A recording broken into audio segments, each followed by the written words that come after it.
Good evening, everybody. Just a little bit late, unfortunately. That was my bad, so apologies anyone that's waiting. But myself and Jay's Fight Talk are here for our normal Sunday show, but we had a little break yesterday. We were up late watching the fights in Philadelphia on Saturday night, but we're back and we're ready to review what went on. Jay, how are we, my friend? You well? I'm good, man. I'm good. You? Yeah, man. Really good, really good. Nice little rest yesterday, so reinvigorated and ready to chat some boxing. Obviously, we've got a huge week ahead. Elsewhere, we've got no punches pulled tomorrow. While we're getting to this weekend's action. Yeah. Any MMA fans, it's a big week. We've got the MSG show 309 this weekend as well. So lots to come, lots going on. But for now, we're going to go to the past, mate, rather than the future. We had Jerome Boots Ennis fighting Karen Chikadzian last weekend in the Wells Fargo in Philly. But before that, we had Keyshawn Davis. We got up and watched that one live as well, didn't we? His homecoming in Norfolk, Virginia. Yeah. He faced Gustavo Lemos in what was a bit of a controversial fight. Hi, Luca. How are you, mate? Hi, Luca. Yeah, and mate, Yes, what DJ a Pat. performance. DJ Pat's in the house as well. Hope you're well, Pat, my friend. Before we move to the Wells Fargo show, mate, what a performance from Keyshawn Davis. And I'm not just talking about what actually happened in the ring, because that was impressive as well, but you know, for what happened with Lemos crashing and missing the weight, by over 6 pounds, he missed the next weight class up, and all the circus that went along with it. But he looked cool as a cucumber walking in. You know, we said in his entrance, he went big on the entrance and all the rest of it. But he's a player, mate, at 135, isn't he, Keyshawn? Now has to be. Yeah, I mean, we spoke on and off camera, and I had a little bit of concern. It was his homecoming. It sold sort of in excess of 8,000 tickets. There was a lot of pressure on him, and then we obviously had the issue with the weight. I'm not going to say weight miss, because nearly 7 pounds is not missing. It's just not attempting. And he looked really, really amped up at the final face-off, and I thought, look, if Lemos has done this as a tactic and Keyshawn is looking for the stoppage and chasing him, he could run onto something, and I was really worried. Not really worried, but I was unsure as whether it was going to go to plan. Not only did it go to plan, I think it went better than anybody expected. I don't think anybody expected that. Keyshawn's not necessarily a concussive puncher, and Lemos had never been stopped. To absolutely blitz him inside of 2 rounds is fantastic, and he's announced himself on the big stage. Look, we all knew who he were, and people were well aware of him at world level, but he's actually announced himself on the big stage now, because that was supposed to be his toughest test, and he made it look like one of his easiest fights. So for me now, I think he's sort of bridged that gap between himself and the champions, and I think he's knocking on the door, and I think he warrants a world title fight in the next 2 or 3 fights for me. Yeah, well, I think he's up there with every ranking body bar. The WBA didn't have any belt on the line, but the rest of them did, I believe, on Friday night, should I say. Sorry. So the Tank fight might be a little bit far away, but Lomachenko, we don't know what he's doing with the IBF. He's IBF champion. You've got Shakur's going to fight Zepeda, isn't he? Let's be honest, they're going to be tied up for a little while. And then Dennis Baranchik is the obvious one as well, WBO champion. So there's options there for Keyshawn. But I wasn't say I wasn't high on him, that's a bit harsh, but I wasn't overly fussed about the noise he'd made so far before Friday night. And then I kind of stood up and had a little bit more of a look on Friday, and I'm like, took notice now for sure of what's going on. I know the Andy Cruz link's always been there and stuff like that. Andy Cruz with Matchroom. I know Matchroom and Top Rank do business together, but I'm not sure that they're massively interested in that fight. Andy Cruz seems to have, he's gone a little bit quiet for me. A bit stagnant. Yeah, he fought on the Crawford Madrimov card, I think it was, last time out, and he got a stoppage. He needed a stoppage as well. But, obviously, I think it's 3-0, is it, to Cruz over Keyshawn in the amateurs? So they're always going to have that link. But I don't think the fight's big enough now. And there's no world champions on the line, and I don't know. It's not big enough. It would be literally just for bragging rights, really. I think they've got an opportunity here to make 2 massive stars and then have a massive, unification, or not even a unification, but just a bigger fight. To have that fight now, you run the risk of doing a couple of things. You fizzle out a potential massive fight a couple of years down the line, and that goes, pop goes the weasel. But you also run the risk of ruining potential massive star. Because if one of them takes a bad loss, it could completely flip the script on what potential they had. You know, we've seen fighters that. Good evening, Håkan. Hi, Håkan. Hope you're well, my friend. You know, we hear the old adage of, you know, a loss makes people, and it's the best thing that ever happened to me, and rah rah rah. But you also have the Mayweathers and the Kalzakis and the people like that have long unbeaten streaks and retire. So I think it's all based on the individual. As a fan, I don't care if people have got losses. Some of my all-time favourites, well, other than Mayweather, all my Edwin Valero, they've all got losses. All my favourites, all my sort of pound for pounds. So I don't want to see them two fight each other until it's worth it, till there's something on the line of validity to validate the fight. For me, as I said, they would make that fight now just to fill a fight card. You know, it's got the story that they fought each other in the amateurs, but like different but very similar. Sonny Edwards is fighting in a couple of weeks. Yeah. Now they called for that fight 18 months ago, 2 years ago. I don't think it was as big a fight. Sonny Edwards, right, hasn't got a world title anymore, and the fight's bigger than it would have been if they'd done it 18 months ago. For me, I think it's a lot bigger fight. So I think just hold your horses, take those two on the different paths, get a title each, or one of them get a title and one of them, you know, it's a bigger fight for me 18 months down the line. I'd like to see Keyshawn fight Baranchyk, as you said. I'd like to see him challenge Baranchyk. Don't want to see him in there with Tank. I don't think he's ready for Tank. I think Tank will stop him. I think he needs a couple more fights at that level. Baranchyk, Lemos, world title level. You know, there's a couple of guys over here potentially that, you know, he could fight over here or on a Saudi card. You know, there's an opportunity for his promoter now to... Yeah, I hope they don't just wheel out Cambo. Oh, no, sorry, Cambo's moved up now, isn't he, to 140. But yeah, I hope they don't, like, use the momentum now. Go chase the world title. He's ranked really highly in 3 of the 4 bodies or something like that. Baranchyk, I don't mind it. It's a tough fight, but good fight. But the commercial value's not there. I'm listening. No, you're all right. The commercial value's not there compared to the rest of them. But we'll... Jay's fight talk against some I've got my daughter's dog here now. I'm dog sitter. Go sit down, pest. Sorry. Oh, I love it. Dogs, man. Don't ever get one. They're the worst dogs.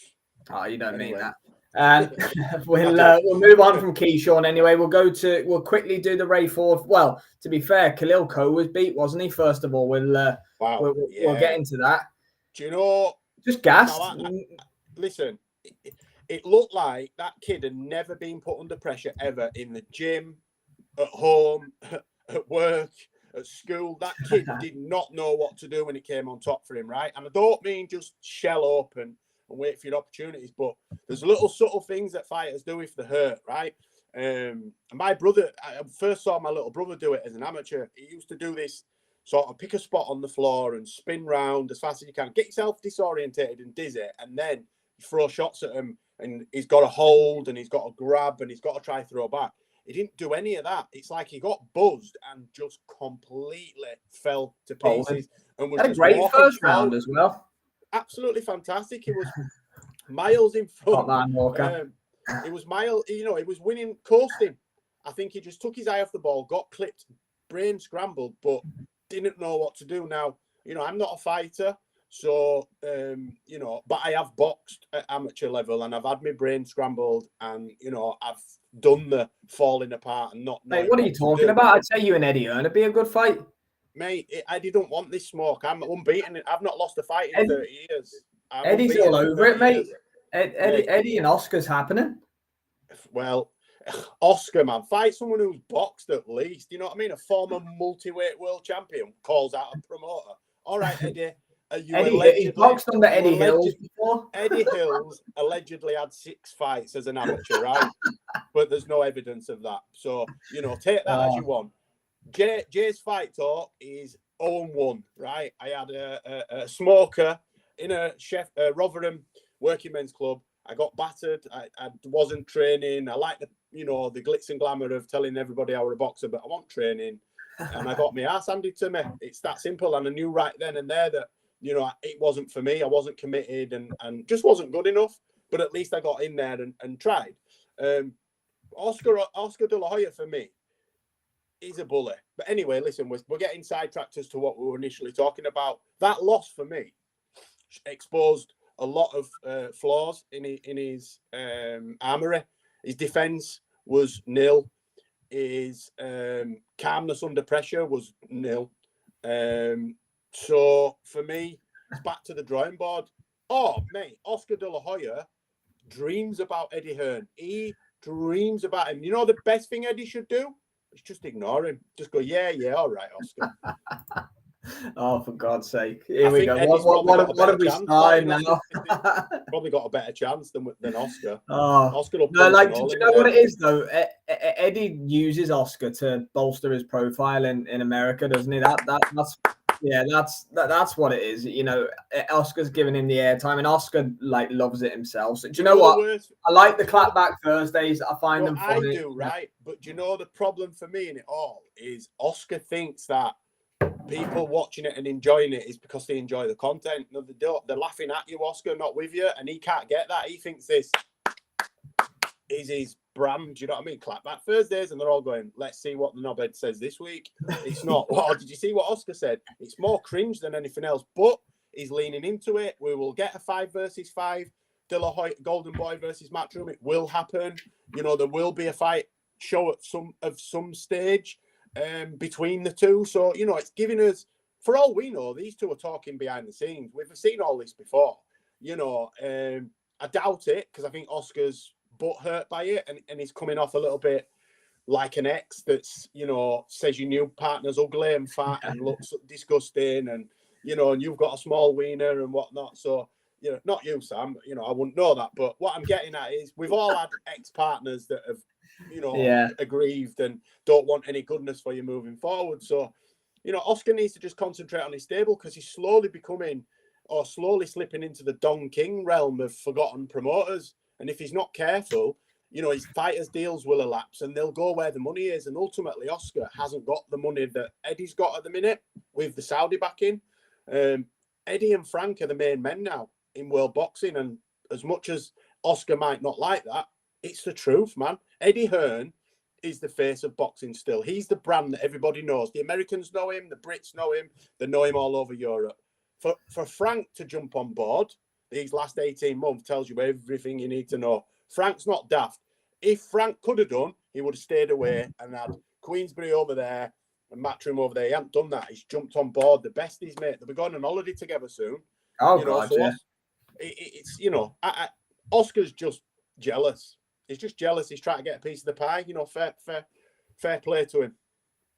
Absolutely. But yeah, bad defeat for Cole. Bad defeat for him. Yeah, it was a bad defeat. Gallegos, you know, I think he moved up to 175 for that one. To be fair, I've heard there's rumours of him getting another big fight off the back of it. I think Pacheco dealt with him fairly handily, to be fair, a few fights ago. Look, so one or two things happened on Friday night, Sam, for me. He either got caught and he's inexperienced and wasn't aware of what he needed to do, and you know it happens, or that's his level, you know. Well, that's as good as people are making out. So we'll know that when he has another fight, won't we?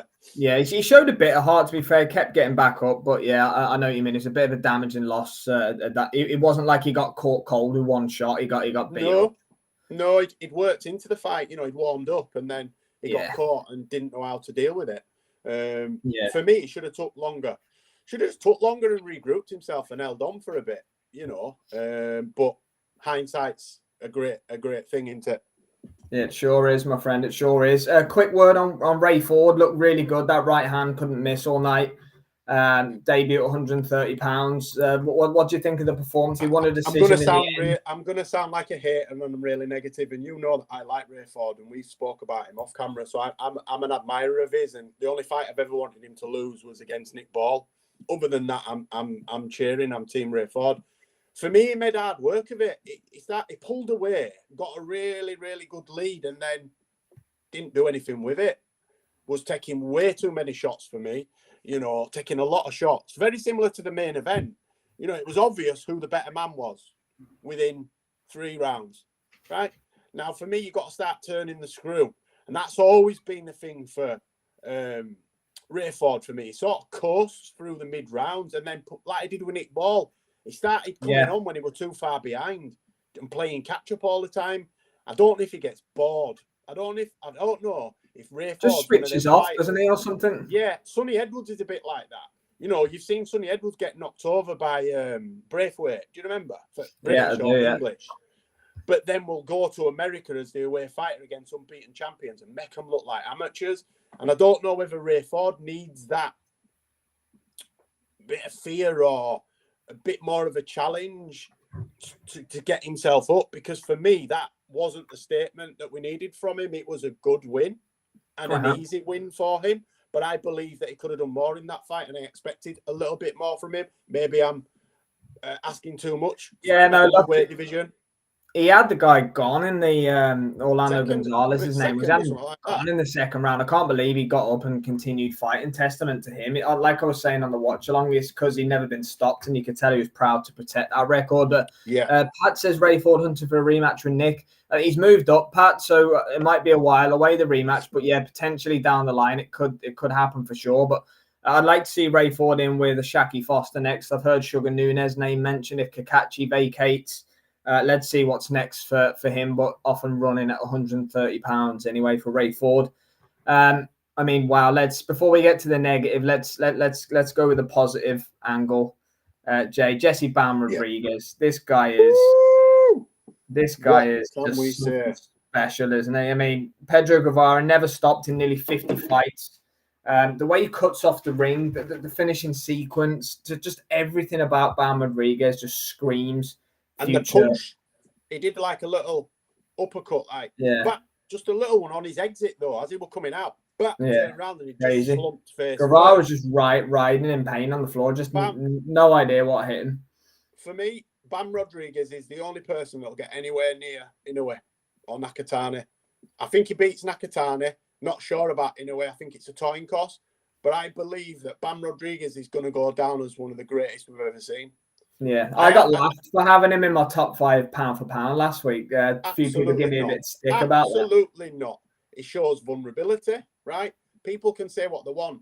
Julio Cesar Chavez, Salvador Sanchez, Edwin Valero, Sugar Ray Robinson, Sugar Ray Leonard, Marvin Hagler, Thomas Ernst. They've all shown vulnerability. That's what makes us tune in. That is what makes us tune in. Exactly that, right? Bam takes a shot, but can give a shot.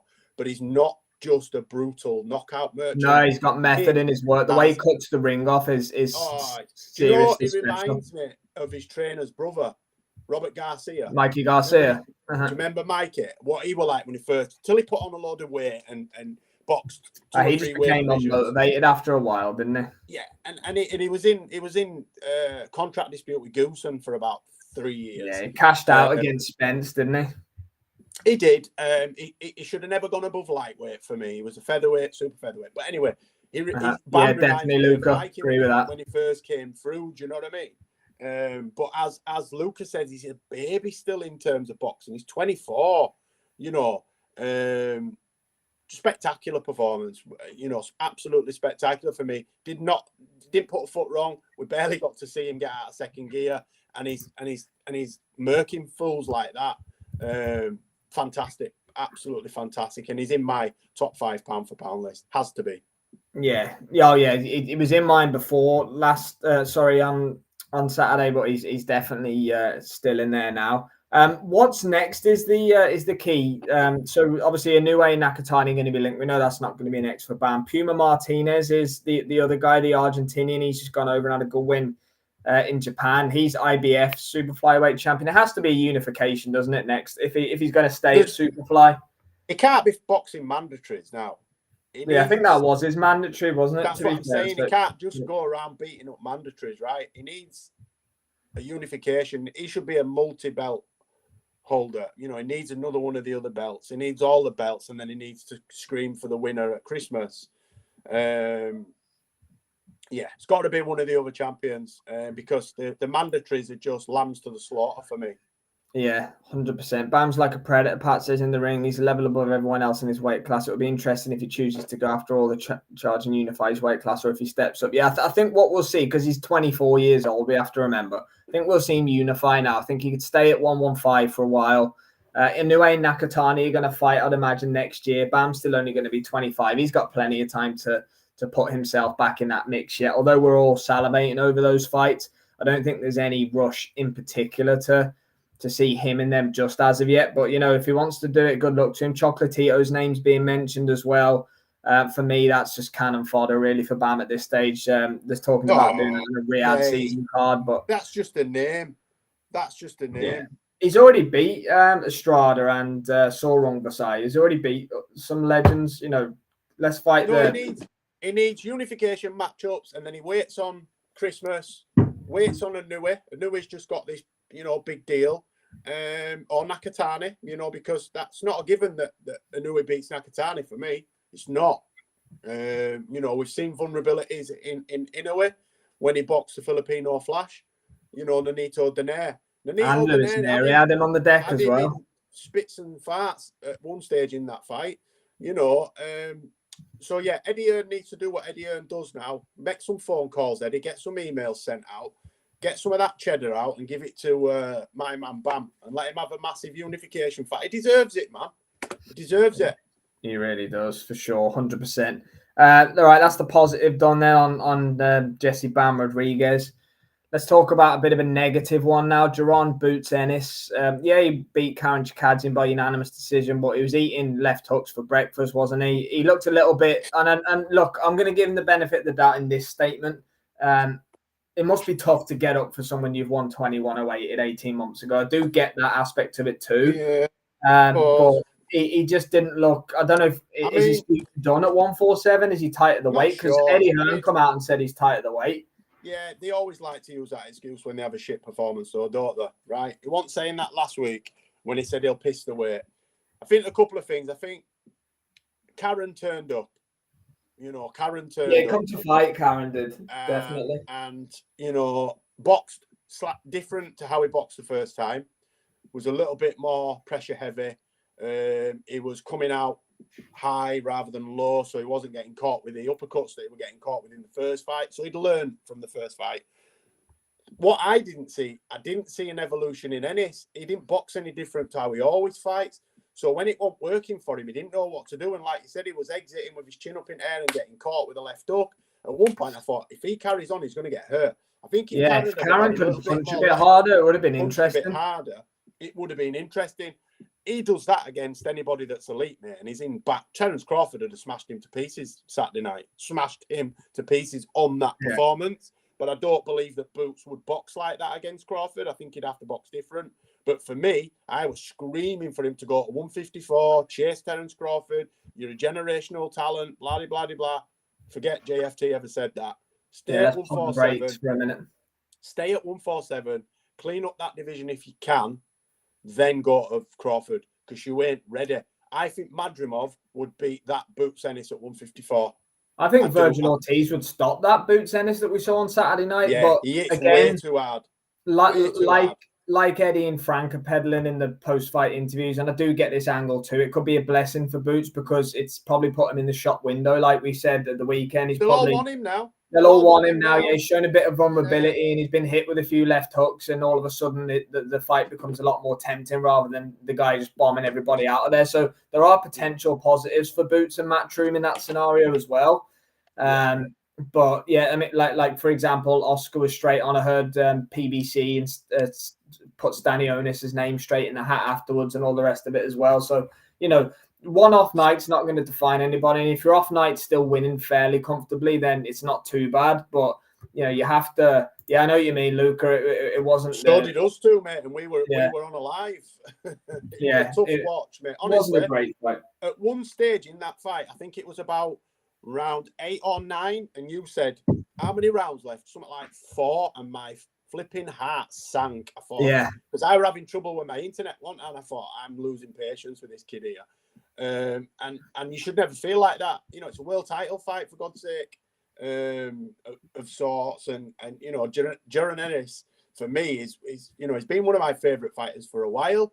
I just saw things Saturday night that concerned me. And I think he needs to fix up. But, you know, he might, as you said, could have just been an off night. You know, we all have them. I have off days at work, and, you know, it don't mean that I'm crap at my job. It just means that I wasn't performing to the best of my abilities then. You know, so I'd be interested to see where they go from here now, because as you said, he's put himself in the shop window, but I think a lot of people now will feel that they have a chance, whereas before they weren't as confident, which is probably favoursome for Giron to get the big fights that he potentially wouldn't have got 6 months ago. Well, that's a positive way to look at it, and I do agree with where they're coming from there. But it's obviously not ideal to not put up a great performance even at the same time. Well, what do you think he'll do if you gut feeling? Will he go to 154? Will he stay at 147? What's your gut feeling? I think Eddie Hearn wants him to go at 154, doesn't he, and chase the Crawford fight, which is that's where the dough's at. Even the Virgil Ortiz fight, it's a massive fight commercially. It doesn't have a lot of money. That. I think that's a dangerous fight, though. I mean, I know Crawford beats him, but he'll get 3 to 5 times more money, maybe. Whereas the Virgil Ortiz fight's a risk. It's still massive money, life-changing money, but dangerous, man. Virgil Ortiz is a scary dude. Virgil Ortiz won every fight bar his last one against Bochuk by knockout. He can crack, and you ain't going to eat left hands off Virgil Ortiz like that all night. Especially 1 or 2 of them, mate, and you're going to sleep. Yeah, but again, at the same time, Boots can definitely crack himself, and maybe if he is tight at the weight like we're being fed, maybe his power will translate further up at 154. But I don't know. It's very difficult, isn't it? To as boxing fans, we're all the best in the world at pumping people up when they put up a good performance. One bad performance, all of a sudden you're the worst thing ever, and you've got holes in your game. We've seen it 1,000,001 times over and over again. And then the next fight, all of a sudden, he's more switched on and there's more danger there. And, Tyson Fury's the best example of it out of everybody. How many dud performances has he put in and just crept over the line and won? Listen, on my social media somewhere, right, I'm pretty sure I picked David Price to smash Tyson Fury if they ever boxed back in the day. Mate, that was a normal opinion, sort of, at that time. David Price will smash him to pieces. Tyson Fury's not good, and look at him. He's one of the greatest of his generation. Might just be an off night, and we can't read too much into it, but we're fickle boxing fans, aren't we? That's what we do, man. Wilder picked him as a cherry pick for the first fight because of how he looked before that, and he just returning and so on and so forth. And look how that turned out. So, my bookie, counting it out in 20s for me, telling me on Facebook, I said, all right, I'll see you tomorrow.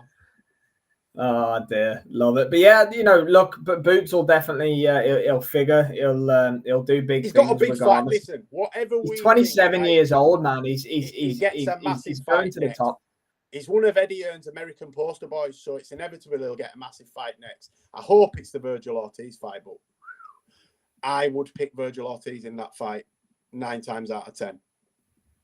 I think that's as close as a 50-50 fight that you can get right now, Virgil Ortiz against Boots. But it's hilarious because this is how fickle the sport is. It's probably a 70-30 before Saturday. People will say Boots' favor. Blitz him. In blitz Virgil Ortiz. I think I've picked him to beat him back in the day, just on skill set. I thought it was too quick for him. I think Virgil Ortiz will be able to take what he's got and trap him and stop him late. But I just don't want these fights at 154 to be marinated, is the word that gets used in boxing. Crawford had a tight one with Madrimov, could have all blown up in smoke. I hope Boots doesn't go up and fight Madrimov in his first fight. If he goes up to 154, do Virgil Ortiz. If you beat Virgil Ortiz, fight Terence Crawford. It's as simple as that. The winner of Boots and Virgil Ortiz, if it happens, is the ticket for the Terence Crawford fight. You're ready and you deserve the fight. If you go and beat a caliber of opponent of either of, they're both undefeated, aren't they? Ortiz and Boots. So it's a big, massive fight. Obviously, there's no world title attached to it right now, but Spence and Fundora, I've no idea what's going on with that. Fundora's got 2 of the belts. The big asterisk in the 154 division at the minute is Bakram Murtazaliev, who just ironed out Tim Tszyu in a couple of rounds. Would Duran Ennis go and fight him? IBF champ fight IBF champ. Does he take that risk? Murtazaliev's a horrible risk, but he's got a belt. Yeah, I mean, he'd get the fight quick, wouldn't it? It's an easy fight to make, but wow, it's a risky fight also. I think he wants to be involved in big fights, Boots. I don't think he cares about who it's with or what belt it's for right now. I think he wants to get in a big money fight. So that's why I lean towards Ortiz being the next fight for him. Yeah. And Oscar's called for it. I think Eddie Hearn's called for it. They've both stated they want to make the fight. Should be to make them with the Saudi money. you know. Yeah. Let's get it on. Let's get it on. Right, that'll do it for tonight. That's the weekend boxing review. We'll be back same time, 7:30 p.m. tomorrow night. I think Liam Tully's joining us tomorrow for No Punches Pulled. We'll preview Zurdo versus Bam Smith, the Latino night. Taylor and Serrano. We'll even maybe have a little mention in the main event, but nothing too extravagant tomorrow night. We'll do little bits on that maybe later in the week. Some Bruce Shushu Carrington's out on the Netflix card as well. Mario Barrios defending his 147 WBC title. So there are some real decent fights on the card. Is it Netflix pay-per-view or is it on your Netflix? No, it's involved in your subscription, which is fairly decent to be fair. I mean, that in itself is a positive. To get Taylor and Serrano as part of your Netflix subscription, that's pretty decent. So, but the Paul Tyson fight, is that pay-per-view? No, but I think the whole thing's just on Netflix. I mean, to Top be fair, I hate the main event, but actually, as a card without the main event, it's a pretty solid card, to be fair. It's got some good fights on there. Yeah, 100%. There's WBC welterweight championship on the line. There's Taylor Serrano for undisputed. You know, there's real good fights on the fight card. Hence, I'll be there watching it. And you know, obviously the circus act that is the main event. We all know what's gonna happen in that one, but. No doubt we'll watch it. But yeah, and obviously Latino night. You've got I love Mauro Ranallo actually. To be fair, Pat, that's a bonus. Did you ever see Crocop bullying him? No, I didn't even. Fucking Crocop bullied him. He nearly had him in tears, mate. He pretended that he'd said something about him on a commentary. He was interviewing him and he was being an ass with him. It's years ago. It's on YouTube somewhere. And Mauro's like, "What's wrong with him?" And they're like, "Well, you said something. You said he was shit." And he was like, "That's it." I said, "Yeah, you did. Such a fight. And man, take that fight." And I swear he looked like he was going to cry. It just didn't go well, bless him. Because he suffers with mental health, does Mauro. I've actually spoke to him on social media. He's a love guy and he's the voice of the sport. He is, yeah. I love his commentary as well. He's good. So really look forward to that, Pat. Thanks for letting us know that. We've got Zurdo, Bam Smith on. We'll be there. We'll be there. So we've got Zurdo, Bam Smith, Pader, Farmer. Then we've got UFC, and then we've got boxing Sunday night. So yeah, we've got a full pack weekend. We will. Yeah, all sorts on. Farmer, Zepeda are on the card. Barboza Ramirez is on the card as well. That's the chief support, I think. Who else is on that? Oscar Duarte. It's a solid card. It's free. It's free on DAZN as well. There's no pay-per-view attached to the Riyadh season card as well, which is the first Riyadh season card. I agree with that, Pat. Wouldn't surprise me. Just watching Taylor Serrano card. Still fightable be on DAZN before 2026. My word, boys, we're coming. Don't blame your Hawkan. To be fair, that is the play for most people, I would assume. I'll watch the Barrios fighting. I ain't got DAZN anymore after Saturday night. I cancelled. Yeah, Jay's no longer a subscriber of DAZN, unfortunately. I'll end up buying it back next week. So you know, you got. Of course they got the offers on now, don't they? This time of year. So yeah, plenty more to come throughout the week. No Punches Pulled will be the next assignment tomorrow. Then lots of prediction shows throughout the week, including Taylor Serrano, obviously. Anyone wants to join us on those, feel free to reach out. We're more than welcome to have people come and give their takes on the fight. I think that'll be it. More UFC stuff, and then obviously the watch-alongs later in the week. But Jay, I'll see you tomorrow night for No Punches Pulled. Hawkan, Pat, Luca, thank you very much, guys. Good chatting to you as always about the fights, and we